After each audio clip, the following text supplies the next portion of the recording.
VD. Modi ഗംഭീര ചിത്രമല്ലേ? ഈ ചിത്രത്തെ പറ്റി ഒന്നും സംസാരിച്ചിട്ടില്ല നമ്മൾ. ഇത് വന്നിട്ട് മണിക്കൂറുകൾ എത്രയായി? പ്രധാനമന്ത്രി നരേന്ദ്രമോദിയുടെ വീട്ടിൽ മോദിയെ പോയി വി.ഡി. കണ്ടതാണ്. ചിലർ കൂടിക്കാണുമ്പോൾ ചരിത്രം വഴിമാറും എന്ന് പറയാറില്ലേ? അതാണ് സംഭവിച്ചത്. ഇങ്ങനെ കാണുന്നത് ആദ്യമായിട്ടാണെങ്കിലും, വി.ഡി. മോഡി ഇങ്ങനെയുള്ള ഒരു കൂടിക്കാഴ്ച ആദ്യമായിട്ടാണെങ്കിലും ഇരുവരുടെയും ലക്ഷ്യത്തിലേക്കുള്ള യാത്രയിലെ ഒരു ചില്ലറ ഒരുമ അല്ല പ്രകടിപ്പിക്കപ്പെട്ടത്. ഈ കൂടിക്കാഴ്ച ഉണ്ടാക്കിയ പൊട്ടിത്തെറികൾ കണ്ടും കേട്ടും ഞെട്ടിത്തെരിച്ചിരിക്കുകയാണ് നമ്മൾ മലയാളികൾ. ഓരോന്നോരോന്നായി നോക്കാം. ആദ്യമായിട്ടാണ് ഈ ചിത്രത്തെക്കുറിച്ച് നമ്മൾ സംസാരിക്കണമെന്ന് വിചാരിച്ച് വന്നത് തന്നെ. ശരിക്കും വി.ഡി. സതീശൻ എന്ന മുഖ്യമന്ത്രിയുടെ ആദ്യ സന്ദർശനമാണ്. പ്രധാനമന്ത്രിയുടെ വീട് എന്ന് പറഞ്ഞാൽ ഔദ്യോഗിക വസതിയാണ് കേട്ടോ. കഴിഞ്ഞ 5 വർഷം പ്രതിപക്ഷ നേതാവായിരുന്നപ്പോൾ വി.ഡി. സതീശൻ പറഞ്ഞുകൊണ്ടിരുന്നത് ആ കേട്ട ഓർമ്മയിൽ പെട്ടെന്ന് തെറ്റിദ്ധരിക്കുന്നതുകൊണ്ട് ഞാൻ പ്രത്യേകം പറഞ്ഞാണ്. പിണറായി മുഖ്യമന്ത്രിയായിരുന്ന കാലത്ത് പ്രധാനമന്ത്രിനെ കാണാൻ പോകുന്ന സമയത്ത്, അല്ലെങ്കിൽ അന്നത്തെ മുഖ്യമന്ത്രി പ്രധാനമന്ത്രി കൂടിക്കാഴ്ചകളിൽ അന്തർധാര ആരോപണങ്ങൾ കേൾക്കേണ്ടി വന്ന ചെവികളാണ് നമ്മുടേത്. പിണറായി വീട്ടിൽ പോയി കണ്ടത് എന്തിനാണ് എന്നൊക്കെ വി.ഡി. ചോദിച്ചുകൊണ്ടിരിക്കും. പ്രധാനമന്ത്രിയുടെ വസതിയും ഓഫീസ് തന്നെയാണ് എന്നുള്ളതാണ് വസ്തുത.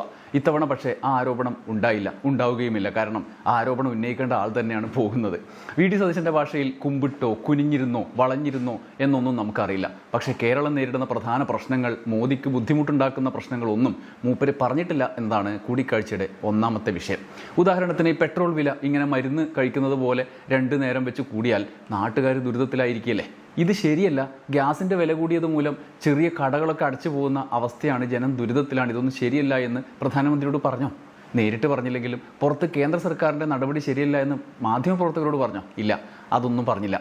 എന്നാൽ പിന്നെ പ്രതിപക്ഷത്ത് ഇരുന്നുകൊണ്ട് പറഞ്ഞിരുന്ന നികുതി കുറക്കൽ പരിപാടി പ്രഖ്യാപിക്കുന്നുണ്ടോ? അമ്മാതിരി പരിപാടിയേ ഇല്ല എന്നതാണ് സതീശൻ്റെ നിലപാട്. സാമ്പത്തിക പ്രതിസന്ധിക്ക് പരിഹാരം, കടമെടുപ്പ് പരിധിയിൽ നിന്ന് നാഷണൽ ഹൈവേക്ക് നൽകിയ പണം ഒഴിവാക്കുക, വികസന പദ്ധതികൾക്ക് അനുമതി, ഇങ്ങനെ പല പ്രതിപക്ഷ നേതാവായിരുന്നപ്പോൾ ഈ ആവശ്യങ്ങൾ ഉന്നയിക്കുന്ന മുഖ്യമന്ത്രിയെ അന്തർധാര എന്ന് പറഞ്ഞ അയാൾ ഇപ്പോൾ അതേ സാധനം വീണ്ടും പോയി മുഖ്യമന്ത്രി എന്ന നിലയിൽ പ്രധാനമന്ത്രിയോട് പറയുകയാണ്. സംഗതിയൊക്കെ നല്ല തന്നെ, അതൊക്കെ ആവർത്തിക്കുകയാണ്.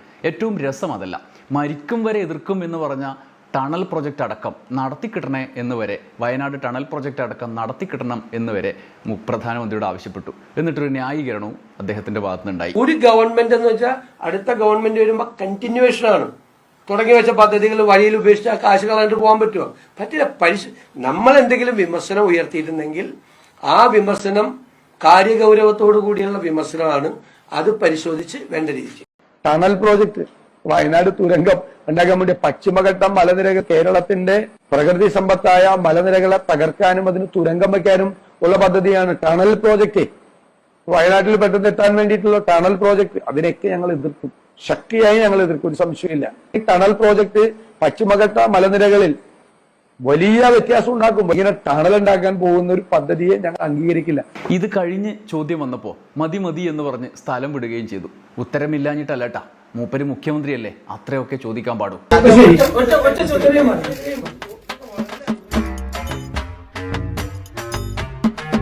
ഇതൊക്കെ കഴിഞ്ഞ് മൂപ്പര് കേരളത്തിലേക്ക് വന്നു. അപ്പോഴാണ് സുപ്രധാനമായ ഡെവലപ്മെന്റ്, മോഡി വി.ഡി. കൂടിക്കാഴ്ചയുടെ ഫലം. ഇവിടെ പ്രതിപക്ഷ നേതാവ് പിണറായി വിജയന്റെ വീട്ടിൽ വമ്പൻ റെയ്ഡ്. ഇ.ഡി., CMRL, എക്സാലോജിക് കരാറിലുള്ള ഇ.ഡിയുടെ റെയ്ഡ്. അതായത് പിണറായി വിജയന്റെ മകൾ വീണ ടിയുടെ IT കമ്പനി എക്സാലോജിക്കിന് CMRLന്റെ ജോലി ഉണ്ടായിരുന്നു. അതിനുള്ള കൂലിയായി കരാർ പ്രകാരം എക്സാലോജിക്കിന് 1.72 കോടി രൂപ 5 വർഷത്തേക്ക് പ്രതിഫലം നൽകി. ആ കമ്പനി ഈ കമ്പനിക്ക് നൽകി. നമ്മൾ ജോലി ചെയ്യുമ്പം പ്രതിഫലം നൽകുമല്ലോ, അതുപോലെ കരാറൊക്കെ വെച്ചാണ്, കോൺട്രാക്ടൊക്കെ ഉണ്ട്, അക്കൗണ്ട് വഴിയാണ് പണം നൽകുന്നത്. എന്നാൽ പിന്നീട് CMRL രേഖകളില്ലാതെ പണ ഇടപാട് നടത്തിയ സംഭവത്തിൽ അതും കൂടി ഉൾപ്പെടുത്തി പിണറായിയെ പിടിക്കാൻ ഇ.ഡി. വർഷങ്ങളായി നടത്തിയ ഒരു ശ്രമമായി അത് മാറി. കോടതികൾ കൊട്ടയിലെറിഞ്ഞു. കാരണം ഇതിൽ നേരിട്ട് പണം വാങ്ങി, ഇന്ന കരാറൊക്കെ ഉണ്ട്, അത് വെച്ചാണ് പണം വാങ്ങിയത്. ഒടുക്കം ഒരൊറ്റ മോഡി വി.ഡി. കൂടിക്കാഴ്ചയുടെ പിറ്റേന്ന് അടുത്ത ഘട്ടം സംഭവിച്ചു. പിണറായി വിജയൻ്റെ തിരുവനന്തപുരത്തെ വാടക വീട്, കണ്ണൂരിലെ സ്വന്തം വീട്, അദ്ദേഹത്തിൻ്റെ മകളുടെ ഭർത്താവ് കൂടിയായ മുൻ മന്ത്രി മുഹമ്മദ് റിയാസിൻ്റെ കുടുംബ വീട്, ഇങ്ങനെ 10, 12, 16 സ്ഥലങ്ങളിൽ റെയ്ഡ്. മുമ്പത്തെ പോലെ തന്നെ മാക്സിമം നാറ്റിക്കുക. ഇനി ഈ റെയ്ഡും ഈ കൂടിക്കാഴ്ചയും എന്തെങ്കിലും ബന്ധമുണ്ട് എന്നൊന്നും പറയുന്ന വിധത്തിൽ കാര്യങ്ങൾ പോരുത്. ഇതൊക്കെയാണ് സാഹചര്യം. നിഷ്കളങ്കമായ മോഡി വി.ഡി. കൂടിക്കാഴ്ചയെ വെറുതെ ഇതിലേക്ക് വലിച്ചിഴക്കേണ്ട. മറ്റേത് സത്യസന്ധമായ റെയ്ഡാണ്. ആ റെയ്ഡിന് ആധാരമായത് നേരത്തെ പറഞ്ഞതുപോലെ 1.72 കോടി രൂപയാണ്.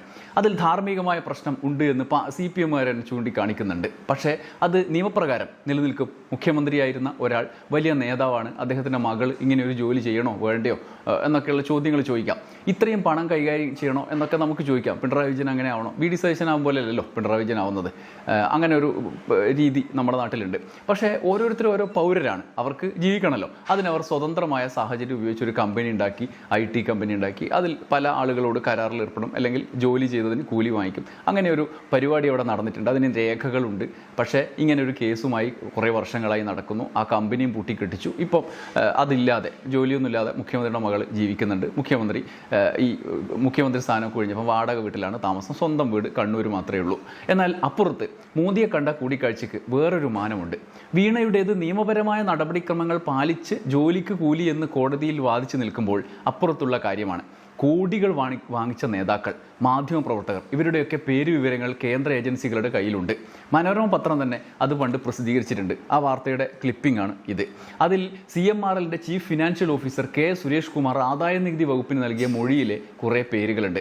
പിണറായി അല്ലാതെ ആരൊക്കെയാണ് ആ പേരുകൾ? ചുരുക്കപ്പേരുകാരാണ്. OC, RC, KK, IK എന്നൊക്കെ പറഞ്ഞ് കുറേ പേരുകളുണ്ട്. ഈ ചുരുക്കപ്പേര് ആരുടെയൊക്കെയാണെന്ന് നിങ്ങൾക്കറിയില്ലേ? ഉമ്മൻചാണ്ടി, രമേശ് ചെന്നിത്തല, PK കുഞ്ഞാലിക്കുട്ടി, VK ഇബ്രാഹിം കുഞ്ഞ്, ഇങ്ങനെ കോടികൾ കൊടുത്ത കഥയാണ്. മുൻനിര മാധ്യമ സ്ഥാപനങ്ങൾക്കും കൊടുത്തു അത്രേ. അന്ന് ഈ സംഭവത്തിന് പിന്നാലെ കേന്ദ്ര ഏജൻസികൾ വന്നു തുടങ്ങിയ കാലത്ത് പ്രതിപക്ഷ നേതാവ് VD സതീശൻ നടത്തിയ വിചിത്രമായ പ്രതികരണങ്ങളുണ്ട്. അതിലൊന്ന് ന്യൂസ് ഹൗസിൽ തന്നെ അന്ന് അപ്ലോഡ് ചെയ്ത ഒരു വീഡിയോ ഉണ്ട്, ഞാൻ കാണിക്കാം. കോൺഗ്രസ് നേതാക്കൾ വാങ്ങിയ പണത്തിനുള്ള VD സതീശന്റെ ന്യായീകരണം. ഉമ്മൻചാണ്ടിയെയും അതുപോലെ രമേശ് ചെന്നിത്തലയും അവരെ ഞങ്ങളുടെ പാർട്ടി KPCC ആ കാലഘട്ടത്തിൽ അവരെ പണം പിരിക്കാൻ, സംഭാവന വാങ്ങിക്കാൻ അവരെ ഓതറൈസ് ചെയ്തിട്ടുണ്ട്. അവരെന്താ നിങ്ങളെ പാർട്ടിന്റെ പിരിവാരാ? അതല്ല, അവരെയാണ് പാർട്ടിയുടെ പരിപാടികൾ നടത്താൻ, അവരെയാണ് എല്ലാ കാലത്തും ഞങ്ങൾ ചുമതലപ്പെടുത്തിയിരുന്നത്. എല്ലാ കാലത്തും. ഉമ്മൻചാണ്ടി സാർ പ്രതിപക്ഷ നേതാവായി അല്ലാതെ വന്നിട്ട് പോലും രമേശ് ചെന്നിത്തലയെയും ഉമ്മൻചാണ്ടിയുമാണ് ഞങ്ങളുടെ പാർട്ടി അന്ന് ചുമതലപ്പെടുത്തിയിരുന്നത്. അപ്പൊ ആവശ്യത്തിന് മുതലാളിമായിരുന്നു നിങ്ങൾക്ക് പിരിവ് വാങ്ങാം അല്ലെ? അതിന്റെ അകത്ത് എന്താ തെറ്റ്? രാഷ്ട്രീയ പാർട്ടികൾ വ്യവസായികളുടെ അടുത്തും കച്ചവടക്കാരുടെ അടുത്തും സംഭാവന മേടിക്കില്ലേ? ഓ, സംഭാവന മേടിക്കും. എന്താ സംഭാവന മേടിക്കുന്നതിൽ എന്താ തെറ്റ്? എന്താ തെറ്റ്? നമ്മളതിന് വീട്ടിലെ നാളികേരം എടുത്തിരിക്കുന്ന പൈസ കൊണ്ടിട്ടാണ് രാഷ്ട്രീയ പ്രവർത്തനം നടത്തുന്ന രാഷ്ട്രീയ പാർട്ടികൾ. പിന്നെ എങ്ങനെയാ? എല്ലാ രാഷ്ട്രീയ പാർട്ടികളും ഫണ്ട് റേസ് ചെയ്യും. അതെങ്ങനെയാ റേസ് ചെയ്യുന്നത്? ഇപ്പൊ വ്യവസായികളിൽ നിന്ന് പണം മേടിക്കും. ആ വ്യവസായിയുടെ കമ്പനിയിൽ നിന്ന് സർവീസ് കരാർ വെച്ച് പ്രതിഫലമായി വാങ്ങിയ 1.72 കോടിയുടെ കഥയാണ് മറ്റേ മുഖ്യമന്ത്രിയുടെ മകളുടെ കാര്യത്തിൽ പറയുന്നത്. അത് വലിയ ഗുരുതരമായ പ്രശ്നമാണ്. ശരി, അപ്പോൾ കണക്കൊന്നുമില്ലാണ്ട് ക്യാഷായിട്ട് സംഭാവന വാങ്ങിയ നേതാക്കന്മാരുടെ പരിപാടിയോ? അദ്ദേഹം കള്ളക്കടത്ത് നടത്തുന്ന ആളൊന്നുമല്ലല്ലോ. അയാളുടെ കയ്യിൽ നിന്ന്, അദ്ദേഹത്തിന്റെ കയ്യിൽ നിന്ന് സംഭാവന വാങ്ങിച്ചാൽ ഒരു തെറ്റുമില്ല. നിങ്ങളെ കാര്യം ഭംഗിയാക്കി പൈസയുടെ ആവശ്യം വരുമ്പോ പണം കളക്ട് ചെയ്യും. അപ്പൊ നല്ലോണം കിട്ടി. നിങ്ങളെന്നിപ്പോ മൈക്ക് കുഞ്ഞാപ്പേന്റെ അടുത്തേക്ക് മാറ്റുന്നത്? എന്റെ പേരും പറഞ്ഞല്ലോ, അതുകൊണ്ട് പറയാതെ പോണത് ശരിയല്ലല്ലോ. അതെ, കുഞ്ഞാലിക്കുട്ടി സാഹിബിന്റെ പേരും പറഞ്ഞിട്ടുണ്ട്. ഞാൻ എന്റെ ജീവിതത്തിൽ പണം ആരെയൊന്നും കൈകൊണ്ട് വാങ്ങിയിട്ടില്ല. അപ്പൊ നിങ്ങൾ വാങ്ങിയെന്ന് പറഞ്ഞതോ? അതെന്തായിരുന്നു? സംഭാവന ആണോ അല്ലേ? ഇതൊന്നും എത്രയോ കാലത്തെ സംഭവമാണ്. സംഭാവന വാങ്ങിയിട്ട് ഈ പാർട്ടിയിൽ റെസീറ്റും കൊടുത്തിട്ടുണ്ടാവും, കണക്കും വെച്ചിട്ടുണ്ടാവും. എന്താ ആ കണക്ക്? ഞാൻ പറയാം, അതിനകത്ത് വളരെ കാലമായിട്ട് ഇപ്പോ നിങ്ങൾക്ക് മാധ്യമ സ്ഥാപനങ്ങൾ ഉണ്ടെന്നുണ്ട്, പ്രസ് ക്ലബ് ഉണ്ട്, അതുപോലെ തന്നെ മാധ്യമ പ്രവർത്തകരുണ്ട്. എല്ലാവർക്കും കിട്ടീനി, പത്രക്കാർക്ക് വരെ കിട്ടീനി. ക്യാഷ് ആയിട്ടേ നല്ലോണം പൈസയും വാങ്ങിച്ചിട്ട് ഈ പത്രക്കാരൊക്കെ ചെയ്ത പണി കണ്ട. ഞാൻ എന്റെ ജീവിതത്തിൽ പണം ആരെയൊന്നും കൈകൊണ്ട് വാങ്ങിയിട്ടില്ല. നിങ്ങൾ കൈകൊണ്ട് വാങ്ങിയിട്ടില്ല? കൈകൊണ്ട് ഞാൻ പറഞ്ഞത് കാരണം എന്താ അറിയോ? എന്തായാലും കൈകൊണ്ട് അല്ലാണ്ട് വാങ്ങിയിട്ടുണ്ടാവും. വാങ്ങിയിട്ടുണ്ടെങ്കിൽ ഒരു വർഷമായില്ലേ. ഉമ്മൻചാണ്ടി ആയാലും ഞാനായാലും അതുപോലെ തന്നെ രമേശ് ചെന്നിത്തലായാലും ഞങ്ങളൊക്കെ അതിന് റെസീറ്റും കൊടുത്തിട്ടുണ്ടാവും, അല്ലെങ്കിൽ അത് അക്നോളേജ് ചെയ്തിട്ടുണ്ടാവും, അക്കൗണ്ടും ചെയ്തിട്ടുണ്ടാവും. അന്ന് പണം വാങ്ങിയ, അതായത് രേഖകൾ പോലും ഇല്ലാതെ കൊട്ടക്കണക്കിന് പണം വാങ്ങിയെന്ന് അന്വേഷണത്തിൽ കണ്ടെത്തിയെന്ന് മനോരമ തന്നെ പറഞ്ഞ നേതാക്കളുടെ തലപ്പത്ത് ഇപ്പോൾ VD സതീശൻ മുഖ്യമന്ത്രിയായി ഇരിക്കുന്നുണ്ട്. അതിൻ്റെ തൊട്ട് താഴെ ആ ഡയറിയിൽ പേരുള്ള രമേശ് ചെന്നിത്തല ആഭ്യന്തരമന്ത്രിയായി ഇരിക്കുന്നുണ്ട്. പൈസ കൈകൊണ്ടല്ലാതെ വാങ്ങിയെന്ന് പറയുന്ന കുഞ്ഞാലിക്കുട്ടി വ്യവസായ മന്ത്രിയായും ഇരിക്കുന്നു. ഈ മന്ത്രിസഭ ഒന്നാകെ ഇതേ CMRL കമ്പനിയുടെ ഉടമയിൽ നിന്ന് രേഖയില്ലാതെ പണം കൈപ്പറ്റി എന്ന് വേണം ഈ വാർത്തയിൽ നിന്ന് അനുമാനിക്കാൻ. അത് കേന്ദ്ര ഏജൻസികൾ അന്വേഷിക്കുന്നുണ്ടോ? മാധ്യമപ്രവർത്തകരും മാധ്യമ സ്ഥാപനങ്ങളും എന്തിന് പണം കൈപ്പറ്റി എന്ന് കേന്ദ്ര ഏജൻസികൾ അന്വേഷിക്കുന്നുണ്ടോ? എല്ലാവരും ഒരു റെയ്ഡിലുള്ള ആഘോഷങ്ങളിലേക്ക് തിരിഞ്ഞു കഴിഞ്ഞു. ഇത് മതി, ഇതിനോടെ അങ്ങ് അവസാനിപ്പിക്കണം, ഇവരെ തീർക്കുക, ബാക്കി നമുക്ക് സ്വസ്ഥമായി പോവുക എന്ന, എല്ലാം ഒന്നിലേക്ക് കേന്ദ്രീകരിച്ച് അവസാനിപ്പിക്കുന്ന പദ്ധതിയാണ് ഇപ്പോൾ നടക്കുന്നത്. അതിനുള്ള കൂടിക്കാഴ്ചകളും അണ്ടർധാരകളും.